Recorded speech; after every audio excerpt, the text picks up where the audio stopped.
EVO.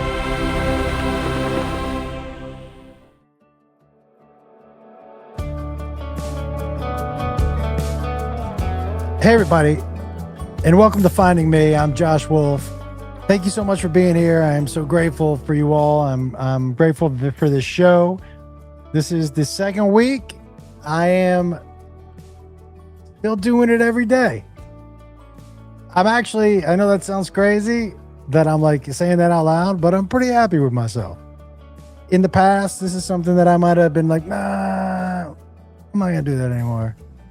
And so I'm super happy to be here, man, and to continue to hold myself accountable. This is a daily podcast slash journal for me, where I hold myself accountable to the person I want to be and to what I want to put out in the world. And I'm hoping that this podcast brings out the most authentic me. And I hope that in some way, it does the same for you. There is something that I really do want to talk to you about. We're going to do it tomorrow. But a conversation I had with Jacob that really made me think a little bit about a lot of things. And it leans into authenticity, but we'll get to that tomorrow. I've had some messages about, working out and what my regimen is like. And before I get into all that and people who are having a hard time getting into it or starting exercise, here's what I would say to you. Two things. One, if you're somebody who doesn't work out, don't be like, I'm gonna work out 7 days a week. That New Year's resolution. Don't set goals that are so outside your lifestyle that you are going to fail. Because then what ends up happening is you end up breaking a promise to yourself. And there's nothing worse than lying to yourself, because it just makes it easier to quit the next time and the next time and the next time. And you feel bad about yourself. I've been there where I go, I'm going to do this every day. And then it lasts a week and then I don't. And I feel bad about myself, right?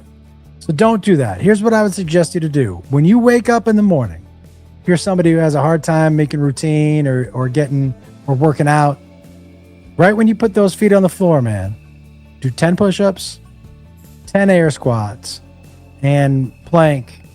I would say 30 seconds, but if you can just do 10 seconds, 10 seconds. And that's it. Walk away. Do that for a week. The next week, do 15, 15, 15. That's it. If you want to do multiple sets, you can, but set the goal for just that. 10, 10, 10. Set the routine. It'll start to get easier. It may be super easy already. You'll be like, you know what? I'm going to do 20 today. 20, 20, 20. Start with something you can do. Right when you put your feet on the floor. So when people say I don't have time to work out, that 10, 10, 10 will take you max 4 minutes. You've got 4 minutes for yourself. You better have 4 minutes for yourself. You've got 4 minutes for yourself. Always make time for you. This is the big lesson that I'm learning. Always make time for you. You got to put your oxygen mask on first. And with that, man, there is something I want to talk to you about. So I saw the Zac Brown Band at the Sphere this weekend, Saturday night. And what a great show. And I've seen so many of their shows. And I've been friends with those guys for a long time. I met Zac the first time, I don't know how many years ago, but I was touring with Larry the Cable Guy. And by the way, I tried to readjust the focus on this. But since I'm doing it by myself and I can't really see, everything's blurry because I don't have my glasses, I hope it's better. Here's the thing. On one of the screens, it looks perfect. And on one of the screens, it looks blurry. And I couldn't find my glasses, so I'm wearing Beth's. Anyways, I remember meeting him backstage, him and Chris Fryer, who's the drummer for the band. And when Larry was on stage, Dan, real name's Dan. So when Dan was on stage, we just sat backstage and laughed, man, and really bonded over our love for midgets. Truly. And it was amazing, and such a good dude, and so cool. I remember he gave me the EP for Chicken Fried, 5 songs, and I had a show on Sirius at the time, and he was like, "Hey, dude, do me a favor. On your show, if you played this song, that would be amazing." And I was like, "What's it called? What song?" He said, "Play track 1. I think it's track 1. It's called Chicken Fried." And I remember listening into it in the hotel that night, like, this is a fucking banger. And this dude's voice is so amazing. And to see where he's gone from then to now is so crazy to watch a friend of yours do that. It's amazing. It's amazing. But I was so curious about the show because I had heard so much controversy online about, like, there's all these, the Zac Brown Band is demonic and they're Satan worshipers and they have all this hell imagery and Satan and, you know, all this shit. So I was like, well, let me see what this is. Guys, to say that what people were saying was overblown is minimizing it. It's so, was there some images? Yes. It was giant animated image of a demon. Okay. Max. It lasted 4 minutes. Max. And it was at the top of the show. But before those images came out, Zach gave an explanation for what the show was and what you were about to see. And basically, he's been pretty close to the best guy. And this new album is so good and so introspective. But he was like, you know, this is a story, you know? It was a story about him as a kid growing up in a house with an abusive stepfather. I think he said something at the show where he slept with a knife under his bed, under his pillow, or some shit like that. And so the imagery, the start of the show, is showing as a child what he felt his life was like. Hell. In the whole, by the way, if you cannot stomach a giant demon for 4 minutes, stay home. The show is about love and light. It's about coming out of the darkness. It's a story of victory, love, and acceptance. But you got to show the darkness first. He's talking about an abusive guy. What'd you want him to show? Kittens? He's telling a story. He's a storyteller. He's telling a story. And it's symbolic of how he felt as a child. What's crazy is that these people, I'm sure, have seen images on the news or online of real violence, people dying.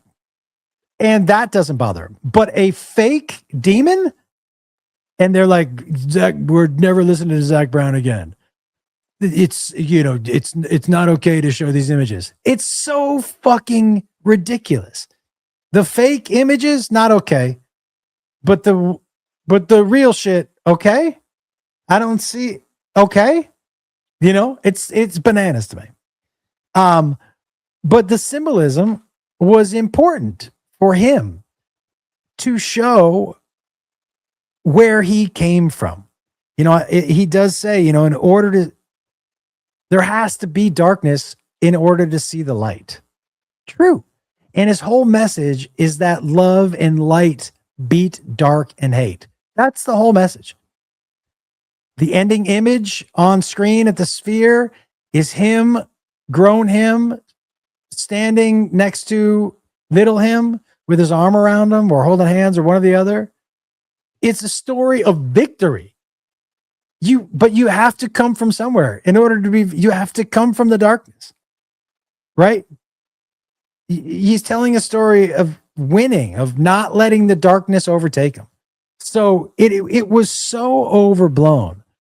And I heard somebody say during the show when I was there, well, this ain't Chicken Fried. Yeah, motherfucker. Chicken Fried. And he plays Chicken Fried at every show because people love it.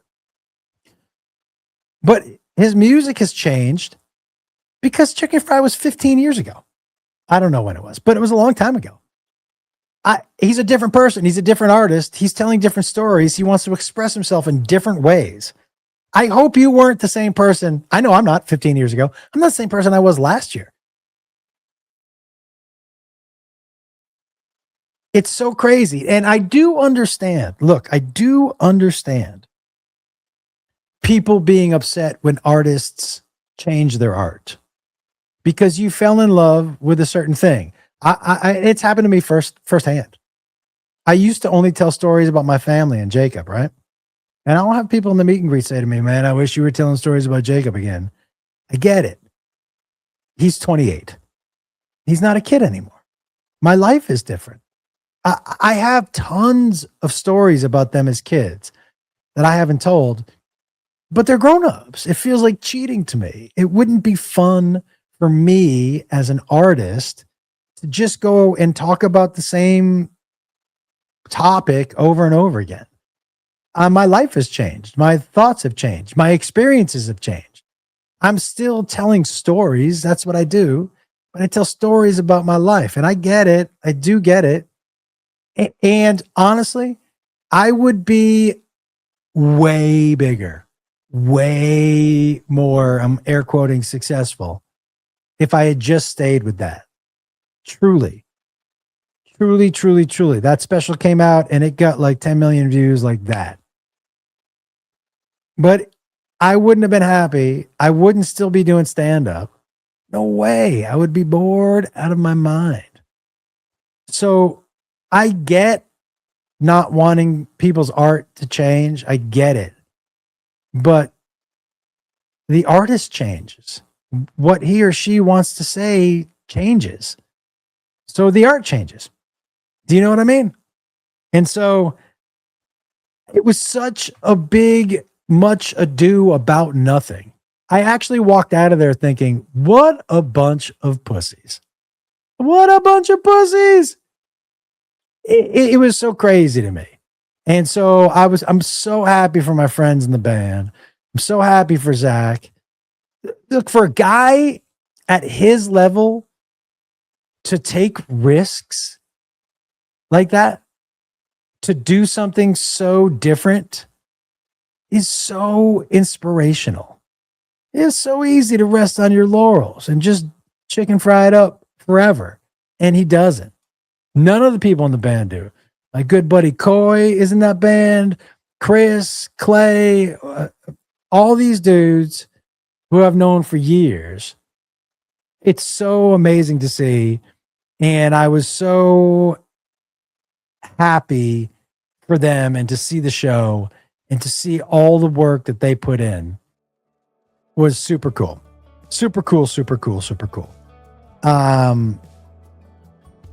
Anyways, what was the other thing? Oh yeah.